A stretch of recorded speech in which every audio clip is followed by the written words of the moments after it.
नमस्कार मेरे प्यारे दोस्तों, स्वागत है आपका साक्षी की आवाज़ चैनल में। तो दोस्तों, आज की कहानी है दूसरा भाग, कब के बिछड़े अब मिले, बच्चों द्वारा सताए गए वृद्धों की कहानी। अब तक हमने देखा कि किस तरीके से मनोहर जी जब अपने बच्चों द्वारा सताए जाते हैं तो वह पहुंचते हैं एक वृद्ध आश्रम। पर ये क्या, वहां पहुंचकर वो एक स्त्री से मिलते हैं। वह स्त्री कौन थी, आइए जानते हैं। आश्रम के संचालक ने मनोहर जी को आवाज दी। मनोहर जी ने कागज को अपनी जेब में रख लिया। अपने आंसू पोंछते हुए एकदम से बोले, जी बोलिए। मनोहर जी, आपके बेटे बहू आपसे मिलने आए हैं और आपका पोता भी उनके साथ है। मनोहर जी चौंक गए कि आज मेरे बेटे बहू को मेरी याद कैसे आ गई। साथ ही उनके चेहरे पर नफरत के भाव आ गए। लेकिन जब वह ऑफिस में पहुंचे तो उनका 5 साल का पोता गोलू दादू दादू करके उनके पैरों से लिपट गया। मनोहर जी की आंखों से आंसू छलक गए और पोते को देखकर वह कमजोर पड़ने लगे। परंतु उन्होंने एकदम से सोचा कि नहीं, यह कमजोर पड़ने का वक्त नहीं है, यह मजबूती से अपने निर्णय पर टिके रहने का वक्त है। गुस्से से अपने बेटे से बोले, क्यों आए हो यहाँ? चले जाओ यहाँ से। मुझे किसी से मिलने की कोई ज़रूरत नहीं है। मैं यहाँ बहुत खुश हूँ और अपना वक्त खुशी से काट रहा हूँ। वह दरअसल पिताजी, आज गोलू का जन्मदिन है और हमने घर पर पार्टी रखी है। गोलू चाहता है कि उसके जन्मदिन की पार्टी में आप भी उपस्थित रहें। अगर आप पार्टी में आएंगे तो आपके पोते का मन रह जाएगा। तभी मनोहर जी ने कहा कि देखो, मैं वह घर छोड़ चुका हूँ और मैं अब उस घर में दोबारा नहीं जाऊँगा। तब उनका बेटा बोला कि बाबूजी, चलिए घर चलिए, आज पार्टी में आपके दोस्त भी आएंगे, सारे पड़ोस के लोग और रिश्तेदार आएंगे। जब वह आपके बारे में पूछेंगे तो हम लोग उनसे क्या कहेंगे? तब मनोहर जी ने कहा, अच्छा, तो तुम मुझे यहाँ अपने बेटे के जन्मदिन में बुलाने के लिए नहीं, अपनी इज्जत बचाने के लिए बुलाने आए हो। रिश्तेदार आएंगे, पड़ोसी आएंगे तो पूछेंगे कि तुम्हारे बाबूजी कहाँ हैं, इसलिए तुम मुझे बुलाने आए हो। कितने स्वार्थी हो गए हो तुम लोग। अब ज़रूरत पड़ी तो तुम मुझे लेने आ गए। कभी तुमने मेरा हाल चाल जानने की कोशिश की, मैं जिंदा भी हूँ या मर गया? कभी तुमने जानने की कोशिश की कि मैं कैसा हूँ?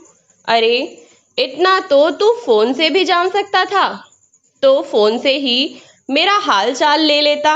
लेकिन तूने तूने तो इतना भी जरूरी न समझा कि ये पूछ ले कि वृद्ध आश्रम क्यों चले गए।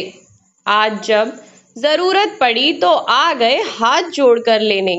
नहीं, मैं कहीं नहीं जाऊंगा, यही मेरा घर है, मैं यहीं रहूंगा। इतना कहकर मनोहर जी अपने कमरे की ओर चल दिए। तभी बेटे बहू ने एक प्लान बनाया कि बाबूजी ऐसे साथ नहीं जाने वाले, कुछ तो करना पड़ेगा कि यह हमारे साथ चलें, तभी हम रिश्तेदारों के तानों से बच पाएंगे। दोनों रोनी सी सूरत लेकर मनोहर जी के पास गए और उनके पैरों में गिरकर उनसे माफ़ी मांगने लगे। गलती हो गई पिताजी, चलिए ना घर चलिए। क्या आपको आपके पोते की खुशियों में शामिल होने का मन नहीं करता? मनोहर जी का मन पिघलने लगा। पीछे से गोलू बोला, चलो ना दादू, प्लीज़, बहुत मस्ती करेंगे। अपने पोते की बात सुनकर मनोहर जी खुद को रोक नहीं पा रहे थे, लेकिन बेटे और बहू की करतूतों से वह घर भी नहीं जाना चाहते थे। पर पोते की जिद के आगे मनोहर जी को झुकना पड़ा। उन्होंने कहा, ठीक है, मैं घर चलूंगा, लेकिन एक शर्त पर। जन्मदिन खत्म होने पर मुझे वापस वृद्धाश्रम लौटना होगा और तुम दोनों मुझे वृद्धाश्रम छोड़ने के लिए आओगे। इतना सुनकर बेटे बहू तैयार हो गए। मनोहर जी घर गए। गोलू का जन्मदिन बहुत धूमधाम से मनाया गया। मनोहर जी सारे रिश्तेदारों से और आस पड़ोसियों से अच्छे से मिले। अपने सभी पुराने मित्रों से उनका मिलना हुआ, लेकिन उन्होंने किसी से कुछ नहीं कहा और आराम से पार्टी का आनंद उठाया। लेकिन उनके मन में बहुत सारे विचार चल रहे थे। फिर सोचने लगे कि कल जो सरप्राइज मैं अपने बहू बेटे को देने वाला हूँ उसके बारे में तो उन्होंने सोचा भी नहीं होगा। पार्टी खत्म हुई तो बहुत रात हो चुकी थी। मनोहर जी भी घर पर ही रुक गए थे। वह अपने कमरे में सोने के लिए गए तो अपनी पत्नी निर्मला जी की यादों में खो गए। आप भी ना 2 रोटियों से कहीं पेट भरता है, एक रोटी और मेरे कहने से खा लीजिए। आप खाते हैं तो मेरे तन को लगता है। मनोहर जी अपनी पत्नी की यादों में खोए हुए थे।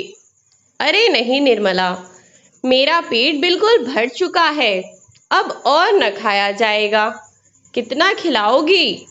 मनोहर जी सोच रहे थे कि एक निर्मला जी थीं जो उन्हें एक गिलास पानी भी न उठाने देती, और एक उनकी बहू है जिसने उन्हें एक एक रोटी के लिए मोहताज कर दिया। घर का छोटे से छोटा काम भी मुझसे ही कराती थी।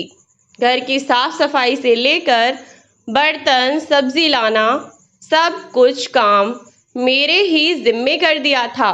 मुझे काम करने में दिक्कत तो न थी, पर इतना काम करने के बाद भी इज्जत ना मिले तो फिर क्या फायदा ऐसी जिंदगी का। अपनी पत्नी की यादों में खोए हुए न जाने कब उनकी आंख लग गई।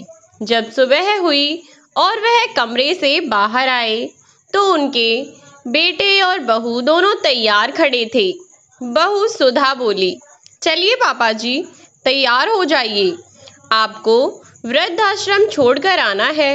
दरअसल सुधा के मन में विचार चल रहे थे कि कहीं ऐसा ना हो कि मनोहर जी वापस से वहीं रहने का मन बना लें, इसलिए उन्हें जल्दी से जल्दी वृद्ध आश्रम छोड़ आना चाहिए। मनोहर जी भी अपने बेटे और बहू की मंशा को समझ गए थे, इसलिए वह भी नहा धोकर जल्दी से तैयार हो गए। जब वह वृद्धाश्रम जाने के लिए गाड़ी में बैठे तो बहू सुधा के चेहरे पर एक संतुष्टि भरी मुस्कान थी, लेकिन मनोहर जी भी मन ही मन सोच रहे थे कि चलो बेटा, आज तुम्हें जो सरप्राइज दूंगा उसके बाद से तुम वृद्धाश्रम का नाम लेना भी भूल जाओगे। यह सब सोचकर मनोहर जी कार में बैठ गए। एक बार उन्होंने अपने घर को निहारा और सोचने लगे कि ठीक ही है, जहाँ मन को तसल्ली मिले वहाँ रहना ही ठीक होता है। वैसे भी बेटे और बहू को मुझे यहाँ से निकालने की बहुत जल्दी है। अपना वृद्ध आश्रम ही ठीक है, जहाँ मैं अपने मन से खाता हूँ, अपने मन से सोता हूँ, सब काम अपनी मर्जी से करता हूँ, किसी की कोई चिक चिक नहीं होती। वृद्धाश्रम पर पहुंचकर बेटा और बहू कार से उतरकर खड़े हो गए और मनोहर जी वृद्ध आश्रम में अंदर की ओर जाने लगे। तभी मनोहर जी चलते चलते रुक गए और अपने बेटे और बहू को आवाज लगाई। दोनों अपनी गाड़ी में बैठने को तैयार ही थे कि मनोहर जी की आवाज सुनकर दोनों रुक गए। मनोहर जी ने कहा, अभी मत जाओ, मुझे तुम्हें किसी से मिलवाना है। तब वे दोनों मनोहर जी के पीछे पीछे चल दिए। मनोहर जी ने वृद्ध आश्रम के प्रांगण में काम करने वाले किसी व्यक्ति से जानकी जी को बुलाने के लिए कहा। जानकी जी को देखकर मनोहर जी का बेटा सन्न रह गया और उनकी बहू सुधा तो जैसे काटो तो खून नहीं, उसकी हैरानी का ठिकाना न था। वह दौड़कर गई और जानकी जी के गले लगकर फूट फूट कर रोने लगी कि माँ, आप यहाँ कैसे? आप यहाँ कब कब आई? और आपने मुझे बताया भी नहीं। उसकी बातों का जानकी जी ने कोई जवाब नहीं दिया। तब सुधा बोली कि मैं कल ही तो मेरी भाभी से बात हुई थी, मुझे तो भाभी ने बताया भी नहीं। मैं तो सोच रही थी आप भैया भाभी के साथ बहुत अच्छे से रहती हो। मैंने भाभी से कितनी बार पूछा कि माँ कहाँ है, मेरी कितने दिन से उनसे बात नहीं हुई, एक बार तो मेरी माँ से बात करवा दो। तो भाभी ने कहा कि आप तीर्थ यात्रा पर गई हुई हैं। मैंने भी सोचा शायद तुम तीर्थ यात्रा पर गई होगी, पर मुझे क्या पता था कि उस जालिम औरत ने तुम्हें यहाँ छोड़ दिया है।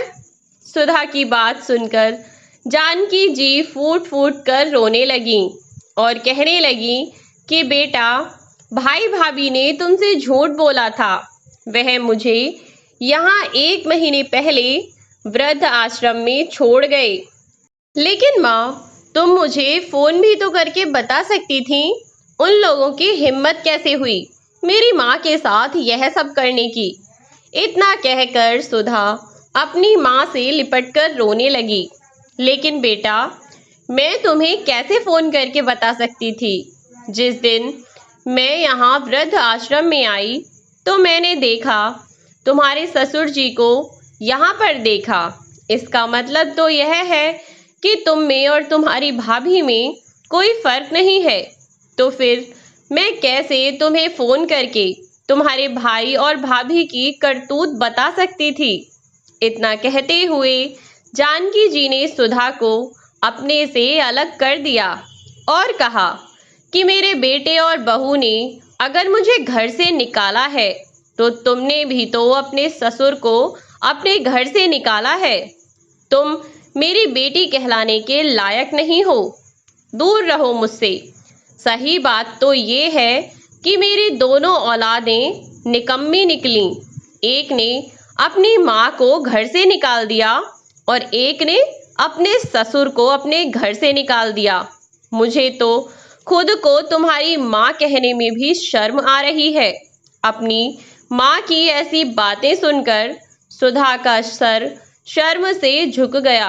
वह बोली, मुझे माफ कर दो माँ, मुझसे बहुत बड़ी गलती हो गई। मैंने कभी सोचा ही नहीं कि जो व्यवहार मैं अपने ससुर के साथ कर रही हूँ वह व्यवहार मेरे अपने माँ बाप के साथ भी हो सकता है। जानकी जी बोली कि बेटा, वैसे तो तुम्हारी गलती माफ करने के लायक नहीं है, पर फिर भी अगर माफी मांगनी है तो मुझसे नहीं बल्कि अपने ससुर से मांगो। अपनी करनी पर शर्मिंदा हुई सुधा अपने ससुर जी की तरफ मुड़ी और अपने ससुर के पैरों में गिरते हुए बोली, मुझे माफ कर दीजिए पिताजी, मुझसे बहुत बड़ी गलती हो गई, मुझे माफ कर दीजिए। तब मनोहर जी के बेटे को भी अपनी गलती का एहसास हुआ और वह भी अपने पिता से माफी मांगते हुए बोला, पिताजी, हम दोनों को माफ कीजिए और अब आप दोनों हमारे साथ घर चलिए और अपनी सेवा का हमें मौका दीजिए। लेकिन मनोहर जी और जानकी जी ने घर जाने से साफ इनकार कर दिया। उन्होंने कहा कि हमें अब बहू, बेटे या बेटी के पास नहीं जाना, हम अपने वृद्धाश्रम में ही सुखी हैं। एक बार धोखा खाकर हम टूट चुके हैं। दोनों ने बहुत मनाने की कोशिश की, पर मनोहर जी और जानकी जी दोनों का एक ही जवाब था कि हम दोनों एक बार धोखा खा चुके हैं और अब शरीर बूढ़ा हो चुका है। हम में इतनी हिम्मत नहीं है कि अपनी औलाद की दी हुई अपमान और प्रताड़ना हम बार बार झेल सकें।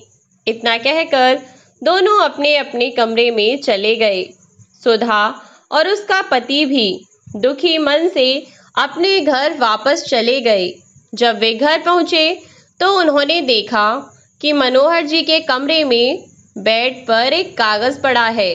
जब वे कागज उठाकर दोनों पढ़ने लगे तो देखा कि कागज में मनोहर जी ने एक कविता लिखी है।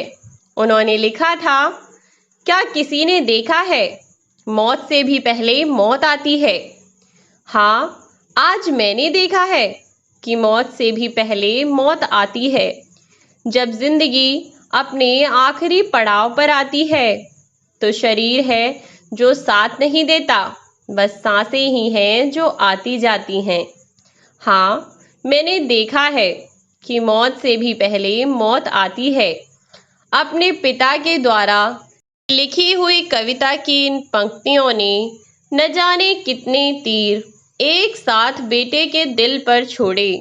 उधर सुधा अपनी माँ की इस हालत को देख सदमे में थी, लेकिन उन दोनों के पास पछताने के अलावा आज कोई और रास्ता नहीं था। तो दोस्तों, ये थी हमारी आज की कहानी आपको कैसी लगी कमेंट बॉक्स में ज़रूर बताएं। वीडियो को लाइक, शेयर और चैनल को सब्सक्राइब करना ना भूलें। वीडियो में अंत तक बने रहने के लिए आपका बहुत बहुत धन्यवाद। मिलती हूँ आपसे एक नई वीडियो में एक नई कहानी के साथ। तब तक के लिए बाय बाय प्यारे दोस्तों।